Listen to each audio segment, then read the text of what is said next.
Padre Fábio, meu cunhado pediu o divórcio para minha irmã, depois de algum tempo ela conheceu outra pessoa, teve um filho, e na missa de 7º dia de minha mãe, ela foi se confessar com o padre, e o mesmo disse que ela está em pecado. Mas como a minha irmã pode estar em pecado se foi o meu cunhado que pediu o divórcio? Gostaria de um esclarecimento. Querida, essa expressão estar em pecado significa que ela está numa situação não regular. Então a gente precisa ter muito cuidado com a expressão que a gente usa. O que é o pecado? O pecado é uma matéria grave de falta de harmonia, né? Digamos assim, o meu pecado é aquilo que fere profundamente a minha relação com Deus. Nós não temos como mudar isso, eu não tenho como mudar as regras da igreja, eu não tenho poder para isso, não tenho poder. E esse padre que diz que ela está em pecado também não tem poder de mudar as regras. O que a igreja diz a respeito de segunda união é que é uma relação irregular. Tem gente que põe peso nessa frase, você está em pecado. E aí tem toda essa história. Foi o meu marido que me abandonou, e aí? E aí que para cada caso a igreja dá a oportunidade de criar uma solução. O que a gente precisa fazer, e primeiramente esclarecer para nós mesmos, sobretudo para sua irmã, é ela sentir que a opção que ela fez traz restrições. Mas a igreja não tira ela, não vai tirá-la, não tira dela a possibilidade de continuar em comunhão com Cristo. Não retira. Para isso que existe a pastoral da segunda união. Para isso que existe muitas vezes o aconselhamento, até mesmo para descobrir se houve sacramento ou não, porque existem muitos casais que não estão casados. São casados na igreja, mas não são casados no coração. Não há regularidade. Então, tudo isso precisa ser visto com muita calma, com muita cautela. O que eu sempre recomendo é que a gente nunca use essa expressão pecado com o peso que às vezes ela não tem. Às vezes é muito desastroso para uma pessoa ouvir isso, você está em pecado. Uma coisa é você dizer que eu cometi um pecado, outra coisa é dizer que eu sou um pecado. Isso é muito duro. E esse discurso, às vezes, ele atinge de maneira muito negativa as pessoas. Outro dia eu estava ouvindo uma pessoa homossexual dizendo na televisão isso. Eu achei uma confissão muito sincera. E, aliás, a gente precisa ter muito cuidado na maneira como nós tratamos a homossexualidade, porque às vezes o discurso é tão preconceituoso, tão pejorativo, tão cheio de pecado, que nós retiramos da pessoa a possibilidade de ela continuar se sentindo amada por Deus. Eu não tenho o direito de fazer isso. Uma coisa é o pecado que a pessoa comete.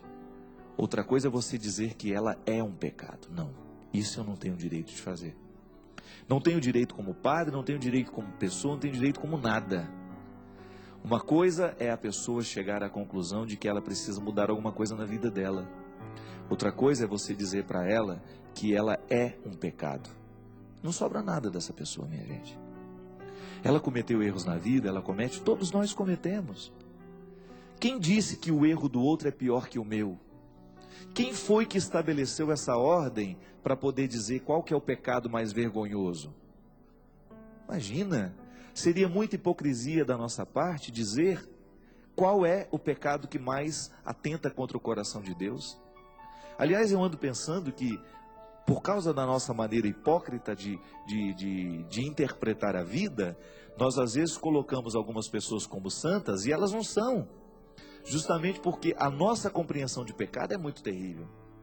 Nós fazemos a nossa escalinha ali e a gente sai julgando o mundo todo. Não. Eu prefiro deixar o julgamento para Deus. Eu vou lhe dizer uma coisa. Eu tenho a obrigação de orientar. A verdade de fé é esta. Mas eu não tenho o direito de julgar ninguém fora. Não tenho. Outro dia eu fui abordado por um rapaz que muito respeitosamente me abraçou, disse que me amava, assim na frente de um monte de gente. E ele era um homossexual assumido. E todas as pessoas que estavam ali sabiam que ele era homossexual, porque ele não fazia questão de esconder. E o carinho dele para mim foi tão de Deus, minha gente, eu preciso confessar isso aqui, porque talvez eu não tenha tido a oportunidade de dizer isso para ele. Ele falou assim: padre, o senhor me ajuda tanto, o senhor tem tornado a minha vida tão melhor, o senhor tem feito o meu coração tão mais bonito. Eu não quis saber em que a vida dele foi modificada. Eu não tenho o poder de mudar a orientação sexual de ninguém. Não tenho mesmo. A psicologia luta para reorientar uma criança, por exemplo. Eu não tenho. Isso é ele e Deus. A mim não me interessa qual foi a mudança que trouxe ao coração dele. Minha gente, saber que a nossa palavra faz bem a alguém, saber que a nossa palavra, de alguma maneira, reharmonizou alguma coisa dentro do coração dela, já valeu a pena. O resto é trabalho de Deus na vida dela. Agora, se a gente não acolhe, se nós já tratamos de maneira preconceituosa e já estabelecemos um julgamento diante de todo mundo que a gente enfrenta, é bem provável que um dia o mundo também vai fazer a mesma coisa com a gente. É bem provável que um dia a gente vai sofrer do mesmo mal que a gente colocou no mundo. Eu sei. As pessoas de segunda união, elas têm que viver uma série de restrições na igreja. Mas você não está restrito do amor de Deus. Não há nenhum pecado, isto aqui eu afirmo sem nenhum medo de errar. Não há nenhum erro nessa vida que possa nos retirar da mira do amor de Deus. Não importa o que você faça, não importa, mesmo porque, sabe, o que você faz de errado é atentado contra você. O que eu faço de errado é atentado contra mim. Por isso fere a Deus. Mas Deus não deixa de nos amar. Você que é mãe, que tem filho homossexual, sabe muito bem disso. Em algum momento da sua vida você deixou de amar o seu filho? Não acredito. E mesmo os pais mais revoltados diante do comportamento do filho, eles não são capazes de deixar de amar o filho. Ele, muitas vezes, por causa do machismo, por causa da postura que ele tem, com medo de estar aprovando o filho, ele deixa de manifestar o amor. Ele é grosso, ele bate, ele espanca. Mas você não deixa de amar. Agora, isso é o que a igreja ensina. O que vai ser modificado na sua conduta é o que você vai descobrir como fruto desse amor de Deus. Agora, se eu não anuncio o amor de Deus, como é que você vai chegar no fruto? Se eu lhe entrego uma condenação, como é que você vai chegar ao fruto do amor? Por isso que hoje, outra coisa nós não temos a dizer.